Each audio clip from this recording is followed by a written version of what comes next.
Na última vez que eu estive aqui falando com vocês, eu falei sobre uma das frases de Jesus, uma das expressões de Jesus. E neste primeiro semestre, o meu propósito é pregar expressões usadas por Jesus. Na última vez foi por minha causa, lembram? Bem-aventurados sois vós, quando por minha causa vos injuriarem, vos perseguirem e mentindo disserem todo mal contra vós. Hoje a nossa conversa é a minha casa, a minha casa.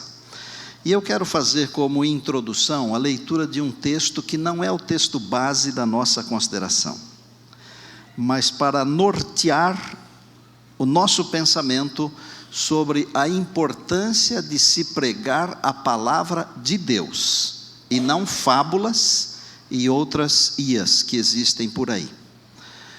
Timóteo recebeu de Paulo essa mensagem: conjuro-te perante Deus e Cristo Jesus, que há de julgar vivos e mortos, pela manifestação e pelo seu reino. Prega a palavra.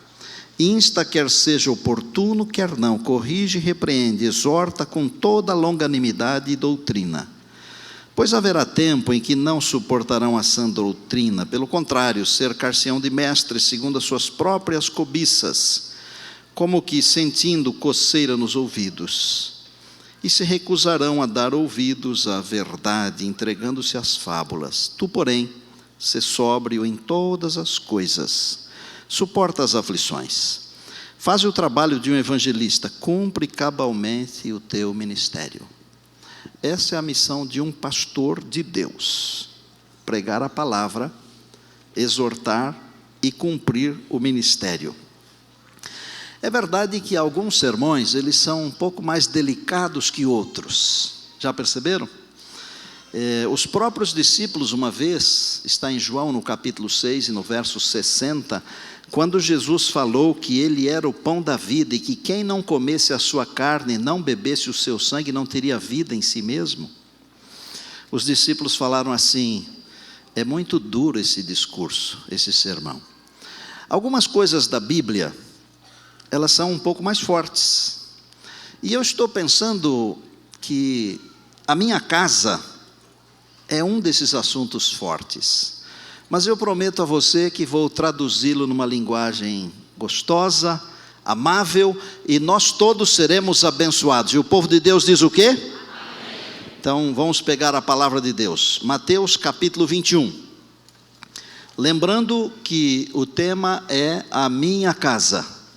A minha casa. Casa de Deus. Será que Deus vela por sua casa? Vela. Será que Deus cuida de sua igreja? Cuida.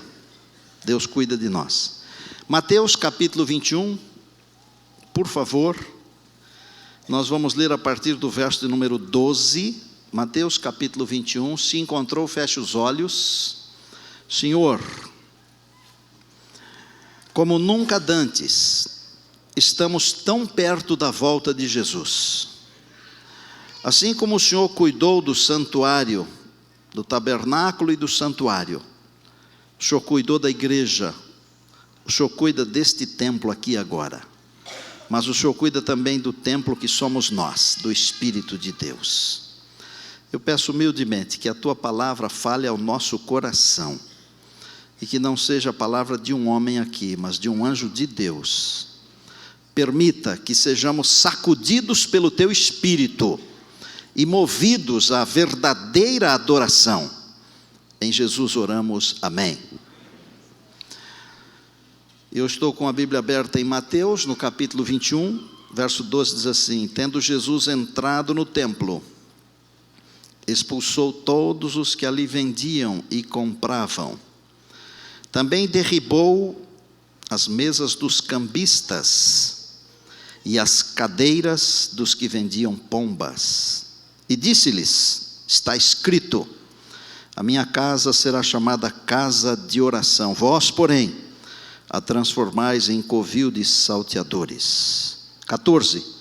Vieram a ele no templo cegos e coxos, e ele os curou. Mas vendo os principais sacerdotes e escribas as maravilhas que Jesus fazia, e os meninos clamando, Hosana, ao filho de Davi, indignaram-se e perguntaram-lhe, ouves o que estes estão dizendo?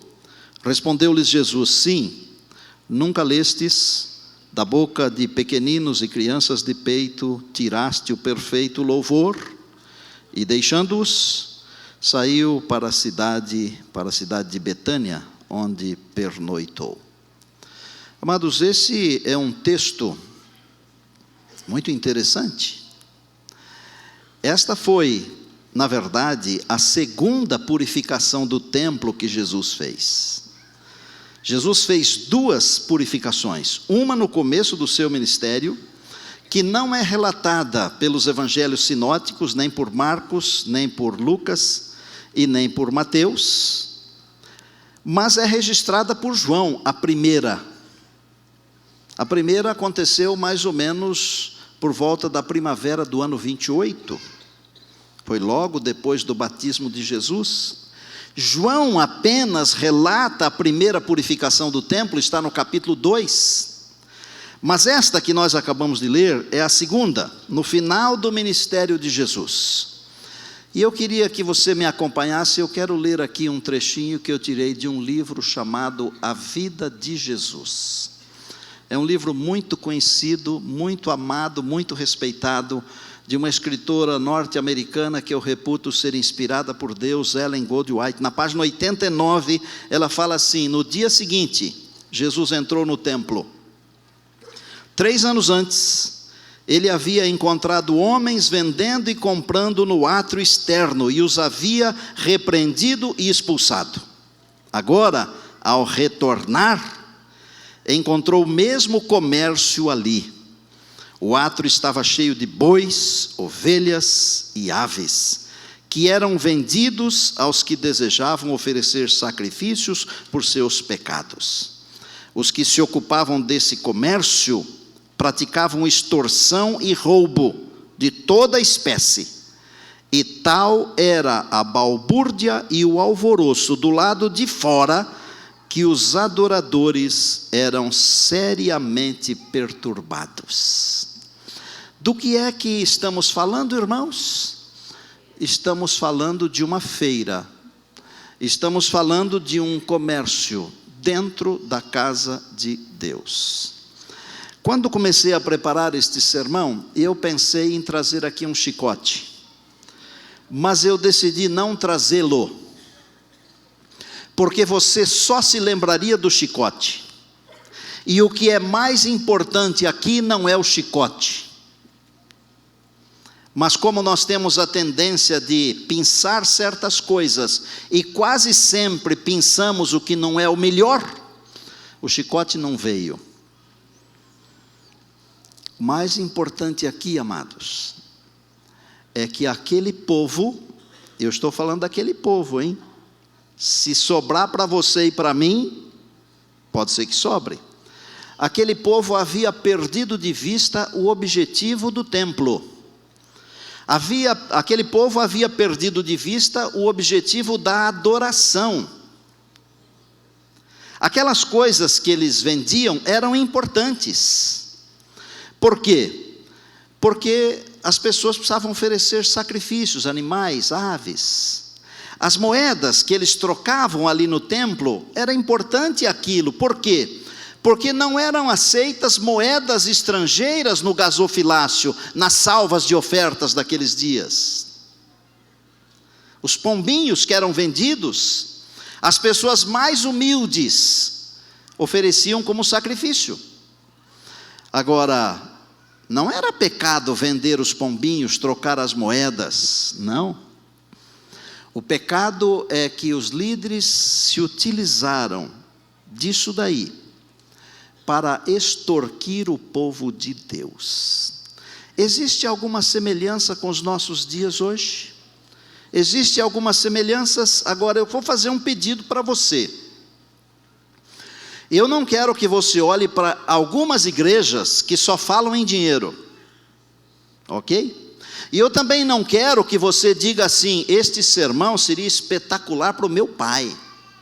esse sermão seria espetacular para o meu cunhado. Não, eu quero que nós olhemos para a nossa igreja, eu quero que nós olhemos para nós mesmos, e eu quero olhar para dentro de mim, para dentro da minha igreja. Eu quero que você olhe para dentro de você, para dentro da sua igreja. Quem Jesus expulsou? Jesus expulsou os que vendiam e compravam. Jesus expulsou os que trocavam moedas. Jesus expulsou os que vendiam pombas. Sabem por quê? Porque embora todas aquelas coisas deveriam mostrar o Salvador, eles haviam perdido de vista completamente o Salvador. Tanto é que a palavra diz assim: veio para o que era seu, e os seus não o receberam. Eram aproveitadores da religião. Jesus chegou no templo, o vozerio, o barulho, a confusão. E naquele instante, tudo cessou quando o Filho de Deus entrou no templo. Tudo parou. Até os animais pararam de mugir. E num momento, a divindade tomou posse da humanidade de Jesus. E ele, com voz parecida com uma tempestade, ele disse: a minha casa será chamada casa de oração. E vocês transformaram a minha casa num covil de salteadores, a pior espécie. Está escrito. De onde Jesus tirou isso? Sabem de onde Jesus tirou isso? Lá do Antigo Testamento. Quando eu digo para você que o Novo Testamento é uma colcha de retalhos do Antigo, e o Antigo é uma colcha de retalhos do Novo, eu estou dizendo isso.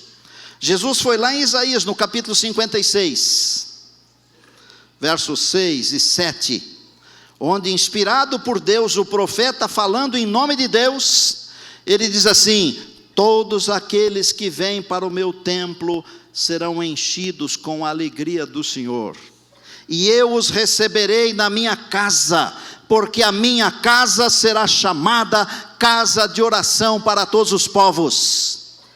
Esta casa não é só sua, e ela não é só minha, é a casa de Deus. E Deus falou: a minha casa será chamada casa de oração para quantos?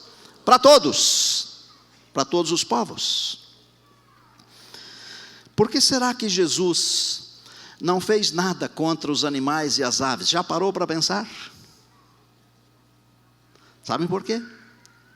Porque Deus também não fará nada contra aqueles homens e mulheres que são usados como objetos do templo. Por vezes os líderes religiosos, eles usam homens e mulheres que vêm buscar com fé alguma coisa, e usam apenas e tão somente como se fossem objetos. E usam esses objetos com o objetivo de tirar algum propósito, algum proveito, algum lucro. O que aconteceu depois que Jesus expulsou a todos? Eu li aqui no texto e você me acompanhou. Cegos, doentes, vieram e encheram o templo, e Jesus foi curando todas essas pessoas. Criancinhas que estavam doentes e chorosas, ele as acolheu, as curou e as devolveu às suas mães, sorridentes e felizes. Vou falar uma coisa aqui que é para ficar gravada, não só na mídia, mas é para ficar gravada na sua mente, no seu coração, na minha mente, no meu coração. Escute. O que aconteceu naquele dia em que Jesus expulsou os mercadores do templo, os bandidos do templo? Ele os chamou de salteadores, e eu estou falando bandidos, é a mesma coisa, ou quase a mesma coisa. O que aconteceu naquele dia? cura, salvação, alegria e bênçãos. Não foi isso que eu li no texto bíblico? Não foi isso que você leu aí na sua Bíblia? O que aconteceu naquele dia é o que deveria acontecer todos os dias em nossas igrejas. Porque nós estamos doentes, estamos morrendo, estamos aflitos, chorando nossas perdas. Nossas crianças precisam de cura e libertação. E aquilo que aconteceu naquele dia deveria acontecer todo dia aqui. Há muitas aplicações. Uma delas, a primeira delas, é que o templo é a igreja de Deus. A igreja precisa ser purificada. Alguns de nós, talvez muitos de nós, não sei quantos, mas nós precisamos mudar um pouquinho o conceito de igreja. Nós não temos mais respeito pela igreja de Deus. Se eu estiver mentindo, você pode me dizer: eu estou mentindo? Se vocês andassem aqui dentro dessa nave, que é uma das mais lindas do mundo, eu não disse a mais linda, eu disse uma das mais lindas. Depois de todos os cultos de sábado, você iria encontrar algumas coisas jogadas por aí, como se isso aqui não fosse a casa de Deus. Gente, desde potinhos de iogurte, papel de bala de chiclete, eu não vou nem falar, né? Eu não vou falar, por exemplo, que quando alguém esquece alguma coisa aqui dentro, de repente desaparece. Não vou falar, porque aqui já desapareceu tanta coisa. Tanta coisa. Nós perdemos o respeito pela casa de Deus. Eu tenho a impressão que um dia desses Jesus vai entrar por aquela porta lá, com o seu chicote, e vai mandar tirar algumas coisas daqui de dentro. Antes que ele venha e faça isso, vamos criar consciência de que esta aqui é a casa de Deus, onde Deus se propõe abençoar, salvar, curar, restaurar e etc. e tal. Amém?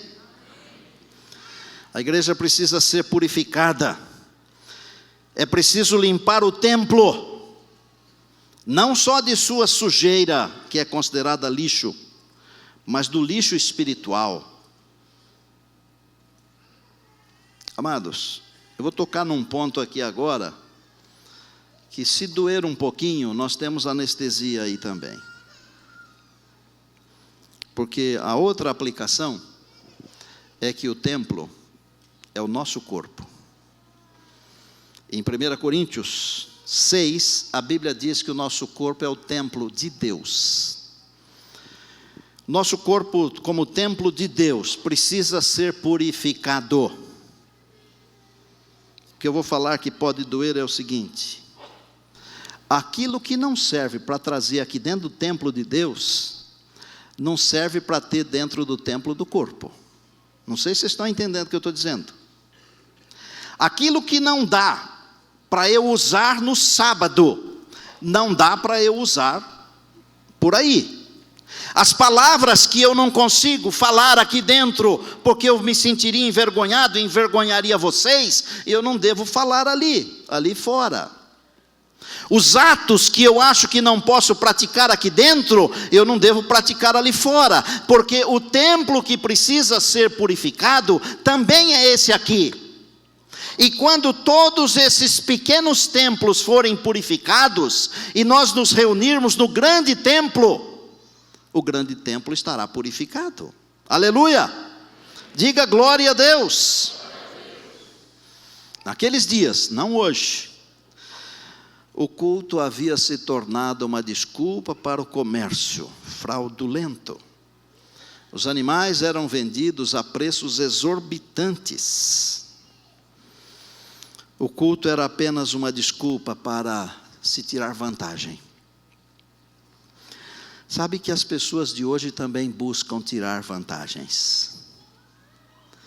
Na verdade, buscam a Deus quando precisam.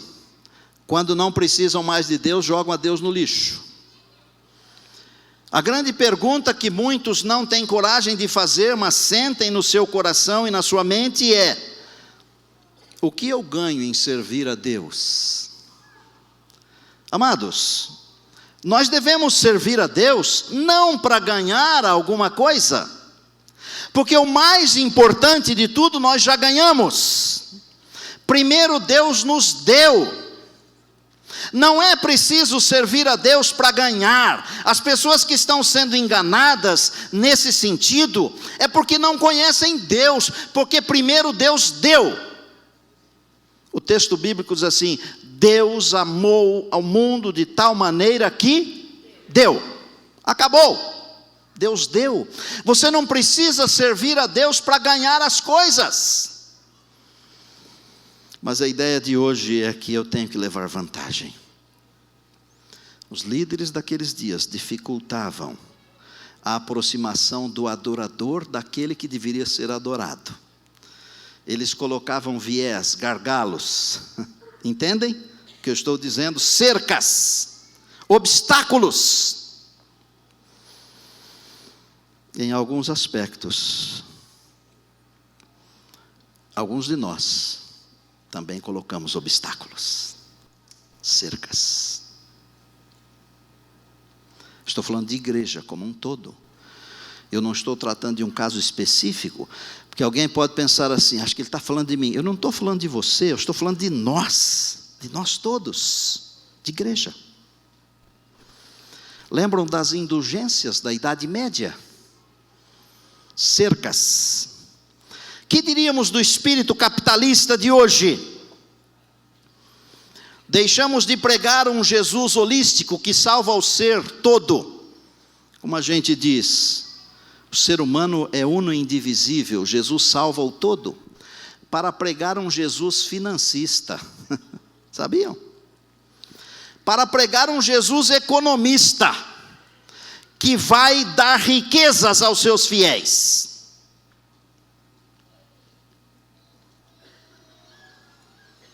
Purificar o templo significa tirar da igreja ou do corpo tudo aquilo que atrapalha o adorador de se aproximar do ser que deve ser adorado, Deus. Significa tirar da igreja tudo aquilo que atrapalha. Purificar o templo significa tirar da nossa vida aquilo que nos atrapalha. Eu diria que a igreja hoje ela passa por um momento muito triste, porque é muito semelhante aos dias de Jesus. São líderes que não ensinam a verdade, que não ensinam as verdades do Evangelho. E olha, eu vou dizer para vocês com toda a sinceridade, a tentação de pregar um sermão que só agrade aos ouvidos das pessoas é sempre muito grande. Mas eu não fui chamado para pregar sermões que agradem aos ouvidos. Eu fui chamado para pregar sermões que tocam o coração e que transformam as pessoas. Porque mensagens que só agradam os ouvidos, elas não têm poder. Precisamos pregar Cristo. Precisamos pregar a palavra. Deveríamos ter em mente ao virmos para a igreja aquilo que aconteceu com o profeta Isaías, que está no capítulo 6. Vocês lembram? Quando Isaías foi ao templo, logo depois da morte de Uzias, o rei, ao ele adentrar o templo, ele viu o Senhor. Amados, não venham aqui para me ver. Claro que eu tento me vestir adequadamente para vocês, me perfumar, me cuidar. Até o paletó ficou um pouco mais amplo, graças a Deus. Mas não é para me ver que você vem aqui. Você vem aqui para ver Deus. Glória a Deus. tem que vir aqui para ver Deus, e temos que ver Deus. Isaías viu, as abas de suas vestes enchiam o templo ficou cheio de fumaça. Os serafins, com 6 asas, 2 cobriam o rosto, 2 os pés. O que será que significa cobrir o rosto e cobrir os pés, hein? E com 2 voavam. Será que significa reverência, Dogrinha? Reverência. O que é que eles diziam, pastor Braga? Santo, santo, santo é o Senhor nosso Deus. Isaías se sentiu murcho. Amados, antes de sermos abençoados, antes de sermos tocados pela brasa viva do altar, precisamos murchar diante da presença de Deus. Isaías falou assim: lascou tudo agora, estou perdido. Aí o Senhor mandou um anjo, sai lá do altar com a brasa, tocou a boca, purificou. Aqui no templo, se você vê Deus, se você encontra Deus, se você murcha na presença de Deus, Ele faz você vicejar, faz você florescer, e quando Deus faz florescer, não murcha nunca mais.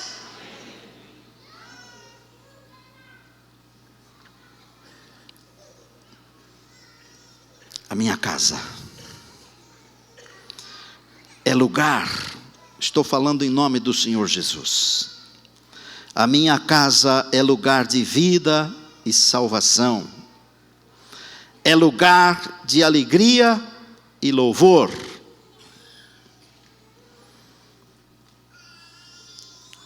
Foi o que aconteceu quando Jesus purificou o templo.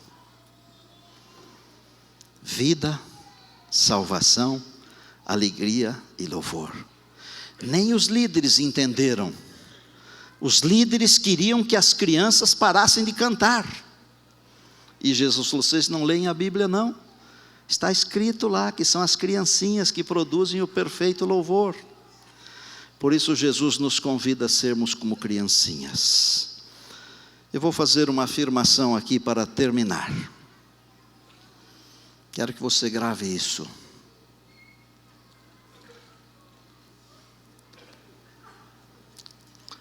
Deus está aqui em sua casa de oração. Por que Deus está aqui? Primeiro, para ser adorado. Porque Ele é o meu Criador. Ele é o seu Criador. Ele está aqui para ser honrado, porque Ele é o meu Salvador. É o seu Salvador. É o meu mantenedor, o seu mantenedor. Mas Ele está aqui também para fazer algumas coisas. Escute. Perdoar. Aleluia. Purificar. Aleluia. Restaurar. Ele está aqui para restaurar vidas, famílias, casamentos. Amados, nada suporta o toque da mão de Deus. Se tiver alguma coisa errada, deixe Deus colocar a mão, porque Ele vai corrigir. Ele está aqui para curar. Curar. E por último, Ele está aqui para transformar e salvar.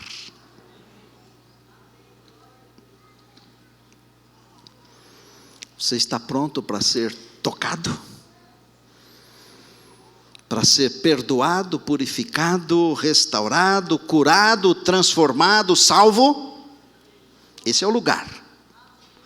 Porque a minha casa será chamada casa de oração para todos os povos. Maestro Turibe, eu não combinei com você. Não sei nem se é possível. Mas eu gostaria de ouvir vocês cantarem de novo aquela música. É possível? Agora, ele se levantou, é porque é. Enquanto eles estavam cantando, eu estava pensando de que Deus, obrigado, de que Deus tem um prazer assim quase que inenarrável, quando seus filhos e filhas demonstram confiança nele. Tenho 3 filhos. Às vezes eles me pedem alguma coisa. Eles pedem com tanta confiança, com tanta convicção, que eu nem tenho argumento para falar, eu não posso.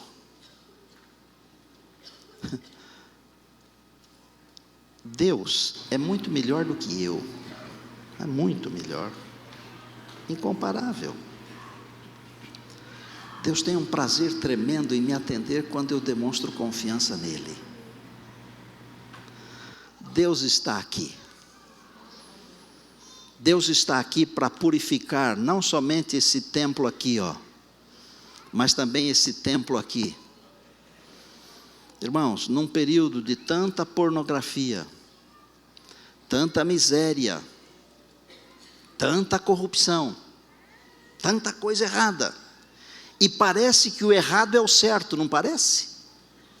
Deus está aqui para purificar um povo que está se preparando para muito em breve se encontrar com Ele nas nuvens dos céus. Enquanto eles cantam, se você quiser vir aqui perto do altar, vem aqui. E depois nós vamos terminar com uma oração, agradecendo a Deus, porque Ele já fez em nós, agora, o que precisava ser feito hoje. Amém? Então, se você quiser vir aqui perto, você pode vir, fique à vontade.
Obrigado, do fundo do coração. Pai querido, obrigado por tua presença aqui. Obrigado porque nos ensinas que depois da limpeza do templo, vem todas as bênçãos da presença do Senhor. Está a tua igreja, Pai. Ajuda-nos, por favor. Individualmente, pessoalmente, nós também queremos ser templos limpos, porque queremos ser fonte de bênção para as pessoas. E só seremos fonte de bênção se a presença do Senhor inundar por completo o trono do nosso coração. Ouve a nossa prece, aceita a nossa adoração, por favor, meu Deus. Que saiamos daqui purificados, que saiamos daqui salvos. Abençoa o teu povo que nos acompanha pela internet, abençoa a tua herança. Obrigado pelos músicos que nos fazem pensar em coisas maravilhosas da eternidade. Nós oramos agradecidos em Jesus. Amém.